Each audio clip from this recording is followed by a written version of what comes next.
Hey guys, back in my classroom for day 2 this week, just continuing to set up and kind of get things ready for that first week. So today what I did was I got my bulletin board set up back there, that one right there, the big one, the white one.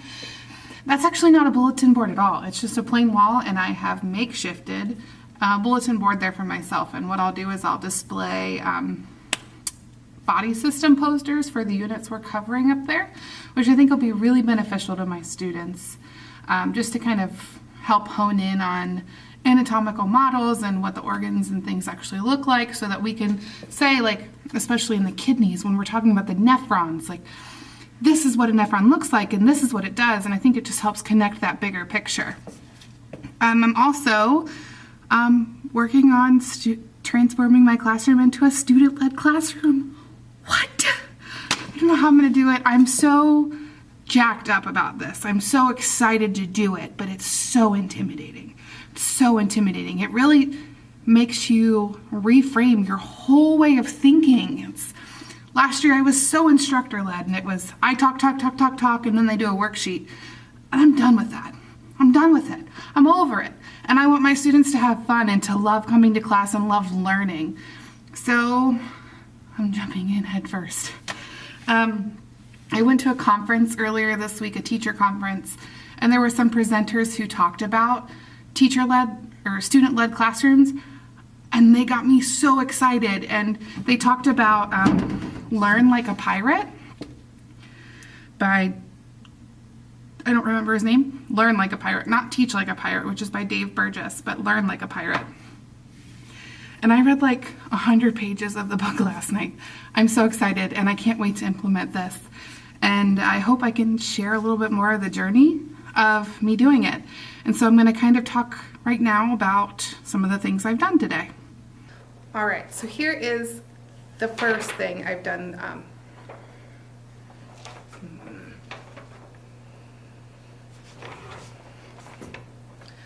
All right, so here is the first thing I've done to help transform my room into a student-led classroom or a student-led curriculum.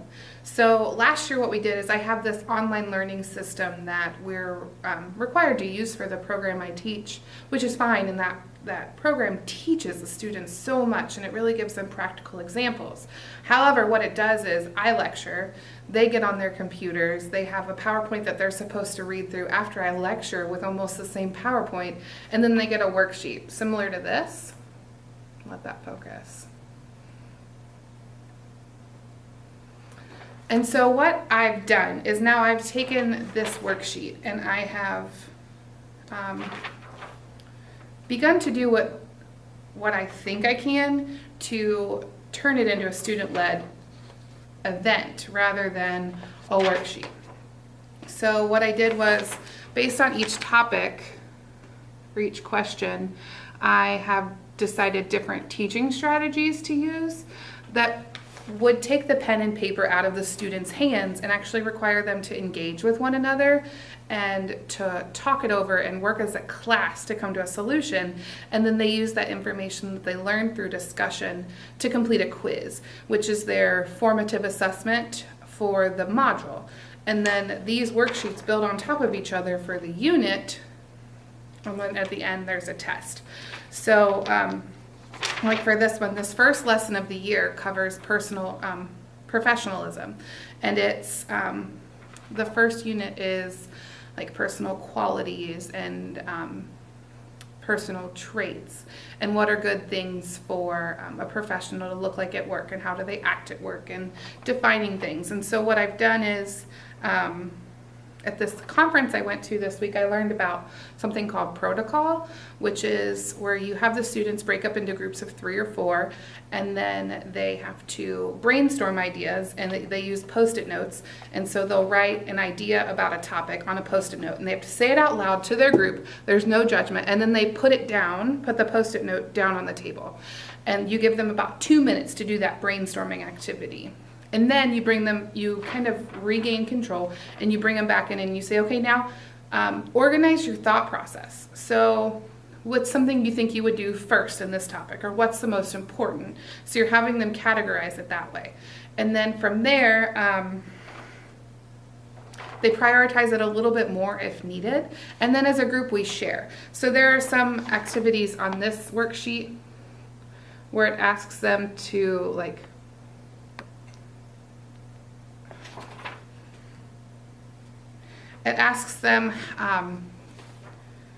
how an employee can use these activities. So the worksheet asks them how an employee can use these certain things to better improve their time management skills. And so one of them is prioritize. The next one is a to-do list, or identify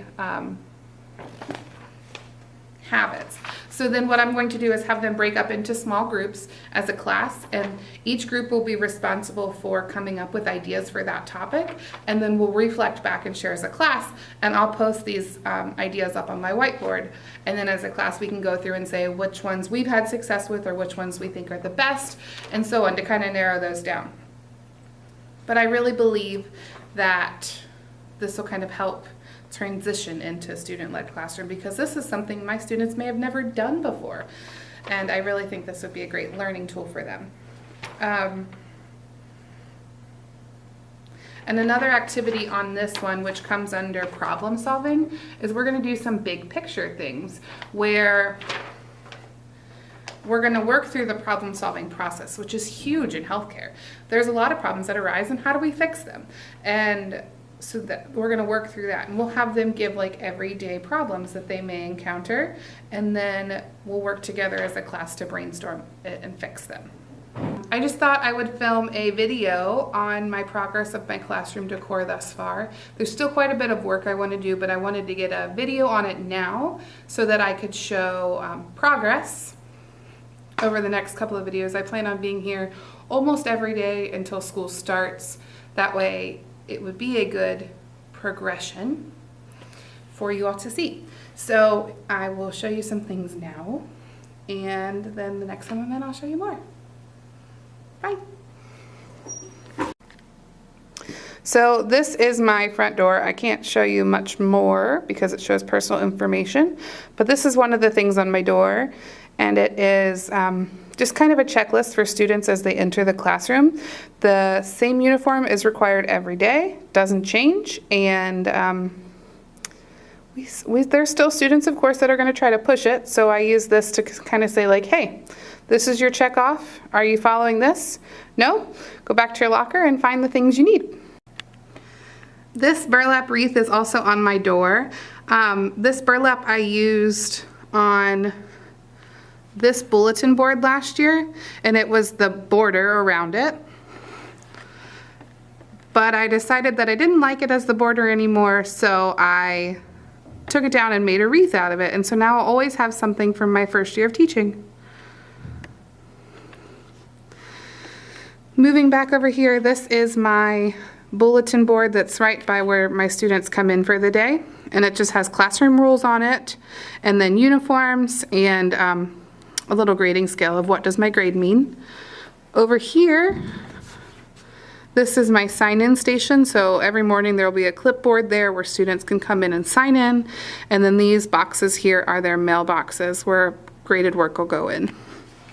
Down here is recycling, and then these will have these bins over here will be where work goes if they're absent. So all of the extra papers from the day will just go in the folders that correspond with the date. This is my little smartboard tech table. I'll have that little easel there for messages. And then my mannequin, not my mannequin, my dummy. Here's my new board that I put in myself. Like I said, this is just on the wall, and I use some text to hold it up. But I'll display like body systems here, and then maybe key points of the unit over there. Here is my little cubby section. So our students, despite us being career tech, have to read 20 minutes a day in every class. And so last year on Thursdays they had to read in lab. And so I just keep some extra books there, most of which I got from Crayons to Computers. And then my little cubbies down here. So one of them, this one down here holds whiteboards, this one holds dry erase markers, and then I don't remember what those hold. Over here, so this is more dry erase markers, but I'm going to use these Legos for medical terminology. And so what I'll do is on the side of a Lego, I'll write a word or a word part, and then on a different Lego, I'll write the definition. And so then the students will have to find the word part, or find the word, and then find the definition that matches that word part. And so there's 25 of these bags. I got them at Target in the dollar spot, and I'll try to have one bag for each chapter in our medical language book.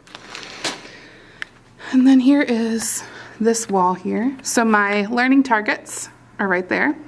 This is our quick formative assessments that we do. And then I have a little easel pad and then some motivational posters. This wall itself will be the wall that changes the most over the next couple of weeks. And then here is my table arrangement so far. Oh, she left her baby. My co-teacher's daughter left her baby. So there's a 2-person table here. I think this is going to be my VIP table, or I'm going to call it a charge nurse table. And then I have a long group table here, and another smaller group table back there. And then I have a 8-top table here. So I have another learning targets here. And then on this side of my whiteboard will be my seniors' daily agenda and their learning goals for the day. And then we're getting to my desk, which is kind of a mess, but kind of clean. This will be the junior side for the learning target at the top and the daily agenda at the bottom. Now overviewing my desk, which, like I said, is kind of messy. So I have this bookshelf that helps organize things, and I don't think all of these bins will stay out here all the time. But my emergency sub-tub is up here. Whoop, right there. And then I have a little calendar. And then this is generally where I put my teacher resources for the day, for the lessons. I have my little floor mat and my chair. And then I have some little cork boards, little pennants for the schools I went to. And then here's my desk. I don't keep much out or on it. Like down there, I just have some ribbon for some things I'm going to do for my students. I keep my attendance binder and then any binders I have for the lessons we're covering currently down there. And then staff meeting binders go down there too. And then on my keyboard, I don't have a keyboard. This is generally where I keep my tape dispenser and some other little things. And then in the filing cabinet, there's not much in it right now. I just cleaned it out. But I have my binder clips and staples and paper clips in there and some little post-it notes. And then I have some hall passes, and other thing is where I keep my stamps and my ink pads. And then I have business cards and thank you notes back there. And then down here is my favorite drawer.